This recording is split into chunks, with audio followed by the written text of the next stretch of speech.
कहाँ तो तय था चौरागा हर एक घर के लिए, कहाँ तो तय था चौरागा हर एक घर के लिए, कहाँ चौराग मैसर नहीं शहर के लिए। सलाम, नमस्ते, सत श्री अकाल। मैं हूं आपके साथ हर्षिता मिश्रा और आप देख रहे हैं टाइम्स मेल। ये तो कमाल ही हो गया। भारत को हिंदू राष्ट्र बनाने के लिए आरएसएस और तमाम हिंदूवादी संगठन बहुत ही कमर तोड़ मेहनत कर रहे हैं। हर हिंदू के घर में घुसकर उसे बार बार याद दिलाया जा रहा है कि तुम भी हिंदू। मस्जिदों में घुसकर मंदिर तलाशा जा रहा है। मोहन भागवत का बस एक ही सपना है कि भारत को हिंदू राष्ट्र बनाना है, लेकिन कमबख्त राजस्थान वाले कुछ करने ही नहीं देते। बात बात में जाति के नाम पर तलवार निकाल लेते हैं। सब अपनी जातियों को महान बताने लगते हैं और तो दूसरों को नीचा और छोटा बताने पर तुल जाते हैं। एक दूसरे की गर्दन उड़ाने पर तुल जाते हैं। वहीं दूसरी तरफ जाति के इस गुरूर ने मोहन भागवत के सपने को चूर चूर कर दिया है। बजरंग दल और विश्व हिंदू परिषद हर किसी को हिंदू हिंदू कहते नहीं थकते, और हिंदू है कि खुद को हिंदू ही मानने को तैयार नहीं। मुसलमान और ईसाइयों को दुश्मन बताने वाले संघ के पुरोधाओं की खोपड़ी चकरा गई है, क्योंकि वो अखंड भारत का सपना देख रहे हैं। भागवत सपना देख रहे हैं कि पाकिस्तान, बांग्लादेश और अफगानिस्तान को मिलाकर अखंड भारत बनाना है, लेकिन यहां तो अपनी ही लंका लगी पड़ी है। सोचिए, अगर आज़ादी के 70 साल के बाद इनका ये हाल है तो मुसलमानों के भारत आने पर क्या नज़ारा होगा। जो आज जाति के नाम पर कुत्ते बिल्ली की तरह लड़ रहे हैं, वो मुसलमान से कैसे लड़ सकते होंगे। दरअसल अक्षय कुमार की एक फिल्म ने हिंदू राष्ट्र का पतंग बनाकर हवा में उड़ा दिया है। कहाँ तो सपना देख रहे थे कि पड़ोसी देशों को मिलाकर अखंड भारत बनाएंगे, लेकिन यहाँ तो आपस में ही जाति के नाम पर मार काट मची हुई है। वो तो शुक्र है अक्षय कुमार का, जिसकी फिल्म पृथ्वीराज ने संघ और बजरंग दल के इरादों पर पानी फेर दिया, क्योंकि 1100 साल के बाद जाति को लेकर आपस में तलवारबाजी चल रही थी। तो सोचिए, मुगलों और मुस्लिम बादशाहों से इन लोगों ने कैसे जंग लड़ी होगी। जिस शख्स को कल तक हिंदू हृदय सम्राट कहा जा रहा था, आज उसी जाति के नाम पर एक दूसरे का सिर फोड़ा जा रहा है। एक दूसरे की खाल नोचने की जंग हो रही है। और मोहन भागवत कहते हैं कि भारत को हिंदू राष्ट्र बनाना है। गुर्जर और राजपूत दोनों ही एक दूसरे की आंख फोड़ने की कसम खा रहे हैं, और बीच में फंस गया बेचारा अक्षय कुमार। गुर्जर और राजपूत दोनों ही पृथ्वीराज को अपनी अपनी जाति का बताने के लिए सांप चुचुंदर की तरह लड़ रहे हैं, और मोहन भागवत खुली आंख से शेख चिल्ली के सपने देख रहे हैं।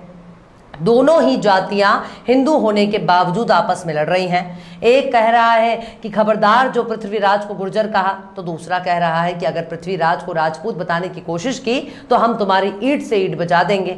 मतलब हिंदू और सनातनी होना काफी नहीं है, राजपूत और गुर्जर होना भी बहुत कुछ है। सनातन और हिंदुत्व का ऐसा छीछा लेदर मोदी जी के राज में हो रहा है, लेकिन दोनों ही हिंदू होकर एक दूसरे की टांग काट पर आमादा हैं। सोचिए, इस तरह भेड़ बकरियों की तरह आपस में लड़ने वाले लोगों को देखकर मोहन भागवत को कितना बुरा लग रहा होगा। ऐसे टूटे टांग वाले हिंदुत्व के आधार पर पाकिस्तान, बांग्लादेश और अफगानिस्तान को मिलाकर अखंड भारत कैसे बन सकता है। अखिल भारतीय वीर गुर्जर महासभा ने धमकी दी है कि पृथ्वीराज चौहान को अगर फिल्म में राजपूत दिखाया तो फिर से फिल्म की शूटिंग करनी होगी, क्योंकि वो गुर्जर समुदाय से थे और उनको गुर्जर ही दिखाना होगा। वहीं दूसरी तरफ राजपूतों ने अपनी तलवार निकालकर पृथ्वीराज चौहान को राजपूत बताया है और कहा है कि फिल्म के नाम में पृथ्वीराज के आगे सम्राट शब्द को जोड़ो, वरना हम तुम्हारी खाट में आग लगा देंगे। अब बेचारा फिल्म बनाने वाले भी क्या सोचकर फिल्म बना रहा होगा। द कश्मीर फाइल्स की मनगढ़ंत कहानी को सुनकर जो हिंदू कल तक मुसलमानों का कुर्ता फाड़ने को तैयार था, आज वही लोग पृथ्वीराज के नाम पर एक दूसरे की धोती खींच रहे हैं। अब ये फिल्म 3 जून को रिलीज होने वाली है। उससे पहले एक दूसरे को मुक्का दिखाया जा रहा है, एक दूसरे की नाक तोड़ने के लिए भीड़ चुके हैं। हाय रे हिंदू राष्ट्र, बहुत दुख हो रहा है एक टांग से लंगड़े हो चुके हिंदू राष्ट्र को देखकर। आखिर क्यों जाति के नाम पर एक दूसरे पर गोबर फेंक रहे हैं गुर्जर और राजपूत।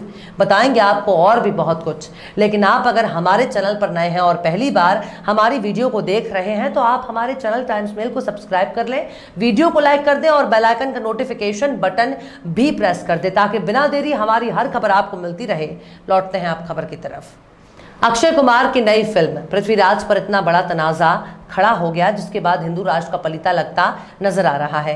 राजस्थान के गुर्जर और राजपूत दोनों का दावा है कि पृथ्वीराज चौहान उनके समुदाय से थे। गुर्जर समाज का दावा है कि पृथ्वीराज चौहान गुर्जर थे, ना कि राजपूत।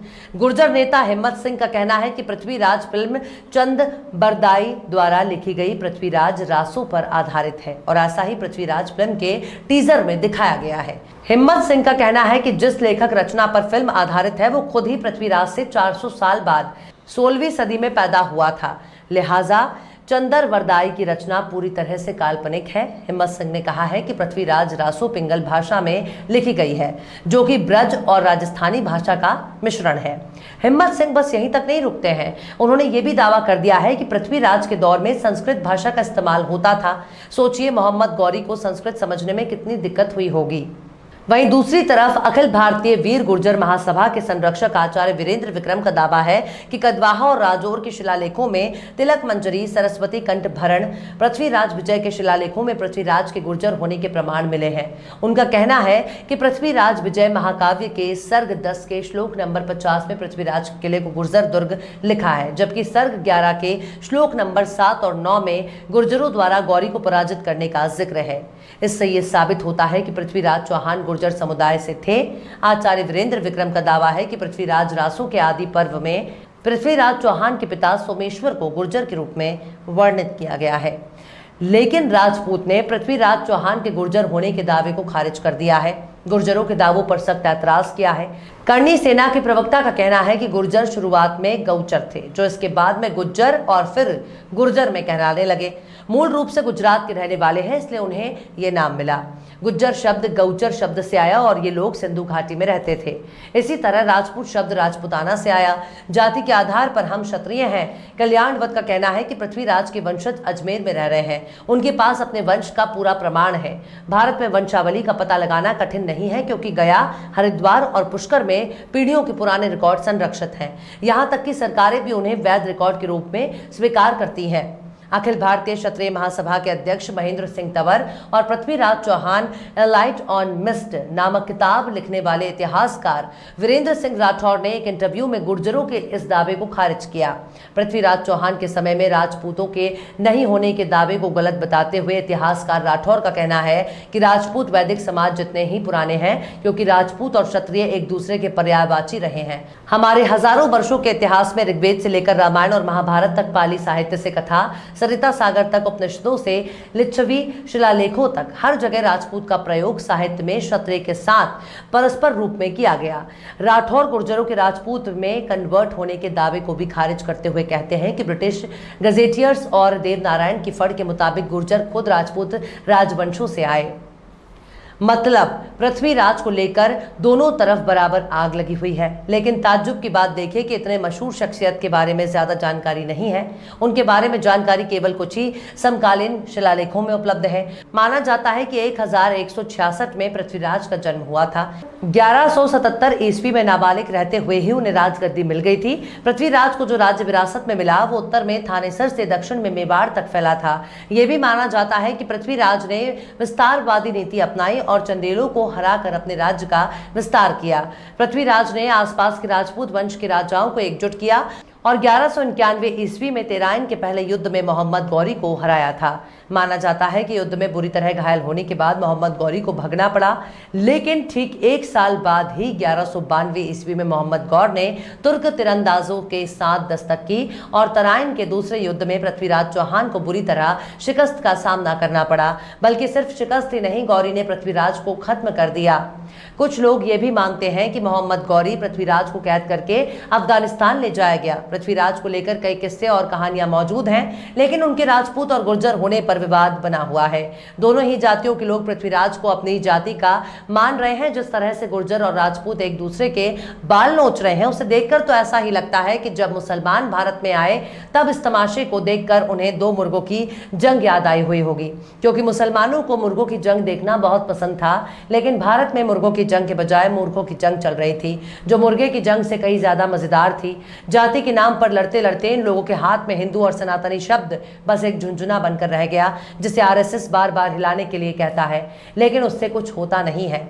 बहरहाल चलते चलते आखिर में मिर्जा गालिब ने भी क्या खूब फरमाया है, हजारों ख्वाहिश ऐसी कि हर ख्वाहिश पे दम निकले।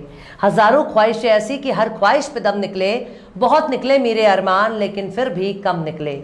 निकलना खुल्द से आदम का सुनते आए हैं, लेकिन निकलना खुल्द से आदम का सुनते आए हैं, लेकिन बहुत बेआबरू होकर तीरे कूचे से हम निकले। फिलहाल इस वीडियो में बस इतना ही। ये वीडियो आपको कैसा लगा कमेंट बॉक्स में आप जरूर बताइएगा। वीडियो पसंद आए तो लाइक करें। हमारे वीडियो लिंक को फेसबुक, ट्विटर, व्हाट्सएप पर अपने रिश्तेदार, यार, दोस्तों को भी शेयर करें। और बेबाक, निष्पक्ष, स्वतंत्र पत्रकारिता को सपोर्ट करने के लिए आप हमारे यूट्यूब चैनल टाइम्स मेल को जरूर सब्सक्राइब करें। और हाँ, बेल आइकन की घंटी वाली बटन भी आप जरूर से दबा दें ताकि आपको हमारे आने वाले नए वीडियो की नोटिफिकेशन फौरन ही मिल जाए। फिर मिलते हैं किसी और वीडियो में एक नई खबर के साथ। हर्षिता मिश्रा को दीजिए इजाजत। जय हिंद। तो देख लिया आपने हमारे इस वीडियो को। हमें उम्मीद है कि आपने हमारे वीडियो को लाइक किया होगा और दूसरों को भी शेयर किया होगा। अगर अभी तक आपने हमारे चैनल टाइम्स मेल को सब्सक्राइब नहीं किया है तो जल्दी से सब्सक्राइब कर दें और बेल आइकन भी प्रेस कर दें।